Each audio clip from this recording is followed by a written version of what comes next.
Boom shakalaka, potentially very bearish scenario for Bitcoin. Why not to be worried? What will likely happen in the long run? And the top altcoin I am looking at right now to buy for long-term hodling. Stay tuned. What's up everyone, Randall here from Crypto Love, one of the oldest crypto YouTube channels still making videos on a regular basis. Now, potentially very bearish scenario for Bitcoin. We're going to take a look at that. Before we do, guys, make sure to like, subscribe, click the notification bell. And as we talked about in an episode last week, Bitcoin was trading in this ascending wedge, which generally is a bearish pattern. It broke out below there, but it also right now is hovering right around the bottom of this bullish megaphone, which Bitcoin has been in since the beginning of October. This could potentially be very bearish for Bitcoin if it continues downwards, particularly if it breaks this yellow line here, this MA 150 on the one-day scale. This is something that historically Bitcoin does not break in a bull cycle. So we'll definitely have to take a look at Bitcoin. I would hope that it would hover around the bottom here around $50,000, but if it breaks through there, if it breaks through 40,000 to the downside, that could be very bad. As a matter of fact, one of the top analysts, this guy is like an expert trader, expert hedge fund trader. He enters a $32,500 Bitcoin buy order as hodlers bet on a 46,000 Bitcoin bottom price. So Peter Brandt right here says, I have entered orders overnight to buy Bitcoin at $32,501. He thinks that potentially Bitcoin could be heading down there. Now, I made a whole video the other day as to reasons why Bitcoin might be heading down. You can check out that video right up there. But a couple things that we could be taking a look at. One, we just recently had a pi cycle top indicator flag. Okay, this happened at the top in 2017. This also happened twice in 2013. First at the local top and then also at the top there. Well, we could potentially be having like a 2013 scenario occurring again where we have a local top here and then potentially we have an even greater top coming up, something looking like this that happened in 2013, because as you can see here, we just about hit the orange line there. This one went a bit higher than the orange, but we might be due for a few months of a pullback before the price ultimately goes up. Now, there is another scenario to consider that everyone is expecting Bitcoin to repeat itself. It may not repeat itself. I always remind myself that the market remains irrational longer than you can remain solvent. So never expect that just because something happened twice for Bitcoin, it's going to happen again. However, don't get your pants in a bundle. We're not going to zero just yet. Plan B is saying that, hey, even though the Bitcoin price has fallen, it doesn't mean the end. The Bitcoin bull run is not over. Bitcoin's gone up for 6 months in a row. Until this month, it looks pretty much the way the midway dip did in 2013 and 2017. So if we compare what's going on right now in this red line compared with what happened in 2013 in this light blue and 2017 in this dark blue line, guess what? We're right about the midway drop. So nothing to be too concerned about. It seems like we're potentially halfway up. We're not even to this green line, the stock to flow model target, or the ultra green line, the 2x stock to flow market target, where generally Bitcoin would rest between there. So don't get too concerned as of yet. However, in the short term, we might have somewhat significant lows. Does this mean that you should sell? Does this mean that you should sell into a stable coin and then go back into Bitcoin? I don't know. That's going to depend on you. Me personally, I don't. I just hodl Bitcoin. I know as a US citizen, every trade I get taxed on, and really, you need to time the market very well as opposed to just riding along the market. I know that Bitcoin price could come down and I could technically lose whatever, but you don't lose until you sell or until you get liquidated, which is why you should never let margin trade. Trade.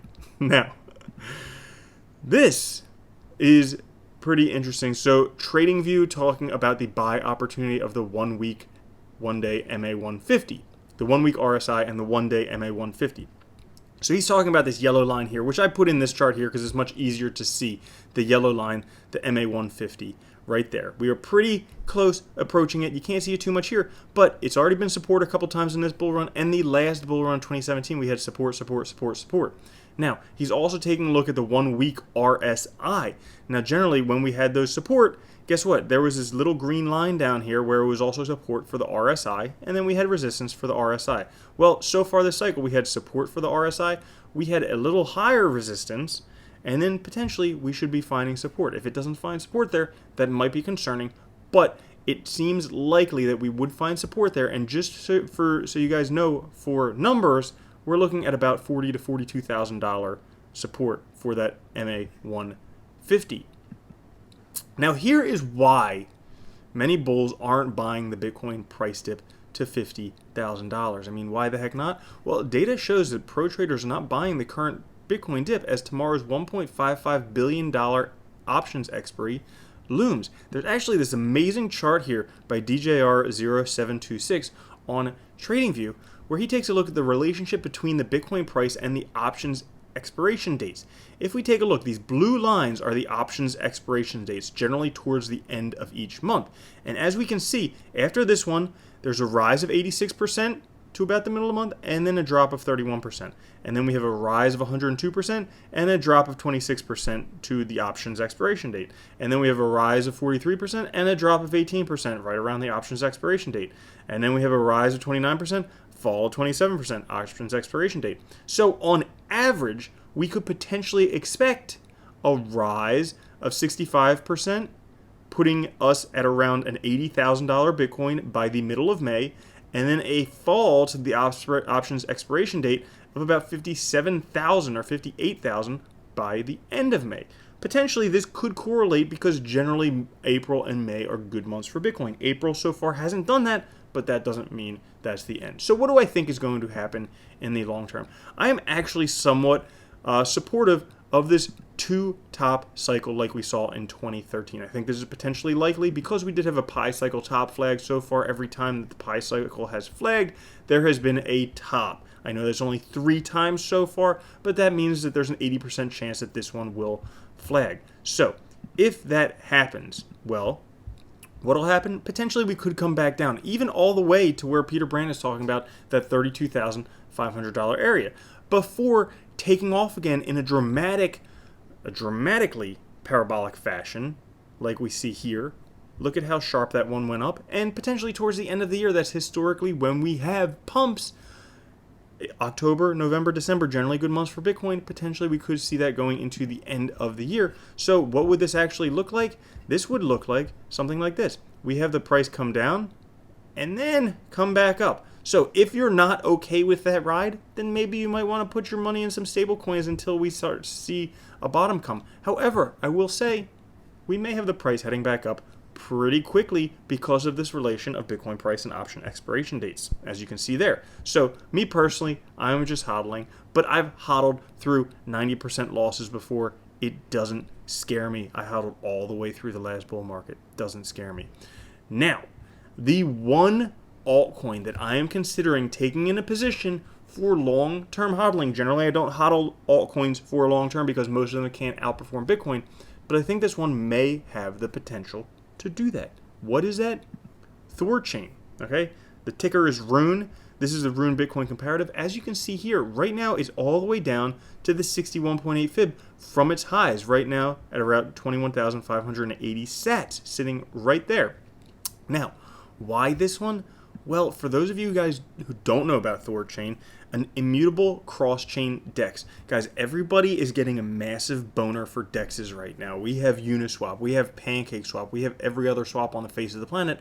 But what about if you don't actually need to wrap the tokens and do everything like that? If you can actually just switch the native tokens on a chain? Well, an overly simplistic explanation is that Thorchain is like Uniswap, but multi-chain. Thorchain allows anyone in the world to trade one digital asset on one chain with another digital asset on another chain in a frictionless, decentralized, trust-minimized way. There's no custodians, there's no wrapping.